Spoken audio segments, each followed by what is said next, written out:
Reef DVM's coming at you from the farm today, and we are pounding in some posts. I've had some questions about, how we put posts in because of some of the other videos we've put out.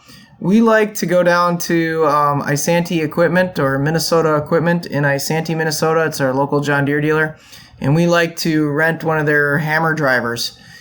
These things fit on the front ends of the skid steers or tractors if you have hydraulics up in the front. And a universal skid steer carrier, and you can rent these things from them, and they are fantastic. I've got a couple videos out of us, banging in fence posts out in the pastures and stuff, but one question that's come up, that keeps coming up, is, well, those things are great in wide open spaces, but can you really work in the trees? Can you really work in the bushes? Can you work in the ditches? And can you get them right up next to the buildings and stuff? So, here we are on the edge of a roadway. I'm putting this post in kind of just on the edge of the slope. It's about 8 inches to 10 inches lower than what the gravel is on the road. And I want to show you some of the trickier posts that we just put in just in the last week so that you get an idea of how versatile renting a post hammer like this is. It's easier than you think as long as you're, taking your time in your skid to position yourself so you can do the work. So here we're on the edge of a roadway. We've got a bunch of T-posts that are starting to get bent by winter, so we were just putting in regular ones. Here's kind of a frontal view of us out in one of the pastures. Now, here we're putting in a little different type of post. This post is more of a Mississippi mud post, so it's been heavily soaked, so hopefully it lasts a little longer in one of the areas that we have some goats in. And we're putting in some gates, and I want to make sure that we get the posts fairly close together. So, I'm really watching how straight the posts go in, and with just a little bit of movement from the skid, my wife is able to make the corrections. Now, certainly you can do this from inside the skid if you really watch the plumb bob, but I like to just assist her on it and just kind of tell her where I want these posts in. And you can get actually pretty exact. Some people are like, well, what if the post is crooked? Well, start banging it in and straighten it as it goes. Because you can actually move them while you're banging these in with these rented hammers. Like I said, the hammer that Minnesota Equipment has in Isanti is fantastic in that regard, because let alone does it tip left and right, it can tilt with the skid steer, and of course it has tremendous reach. Now, this is one of our goat leans, and I really want to protect the corner, so I want to get close here. So I'm actually only about 18 inches from the barn. I'm going to be from the overhang probably less than 6 inches.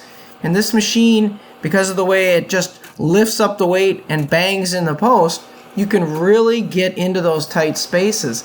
And let alone can you get next to the building, you can get next to the next post. Now I'm going to show you that in a minute. We're going to put this post in, and then I'm going to move over just a few feet, and I'm going to put another one in. And it won't be affected at all space-wise by the machine. I mean, obviously, you can't drive like a crazy person when you're banging these things in, or you might hit your barn. But it's really nice how you can, slip these in. Right now, it's about, I'd say about 50 degrees outside when we're banging these in. It's about, tax time, so it's about the 20th or so of April. And here in Minnesota, we've got no frost, I would say for about 3 feet down.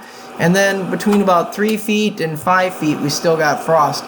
I'm banging these posts a little over 5 feet into the ground, and they're doing just fine.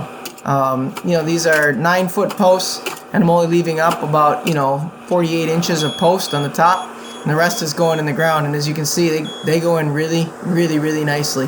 The frost is, if it was full frost, I don't know if the driver could do it. But with the frost only being the last couple feet, it's definitely banging right through it.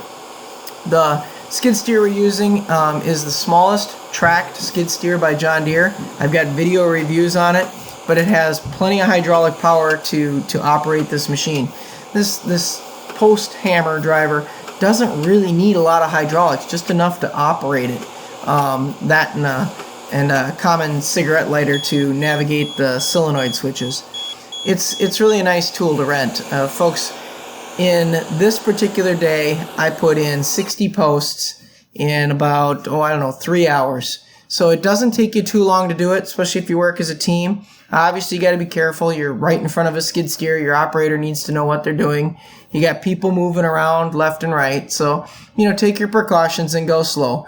But we're working it as kind of a 3-4 person team with the kids.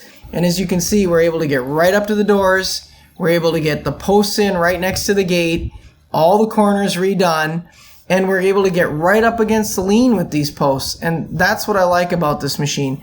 We went over in the horse area. We had a couple broken off ones where the Pertrons had bumped them over the winter and slid into them. Pounded those things in with no problem over there too. The frost was no match. I appreciate you watching, folks. If you need to put in big posts, 5 or 6 inch posts, I highly recommend one of these hammer drivers. Take care.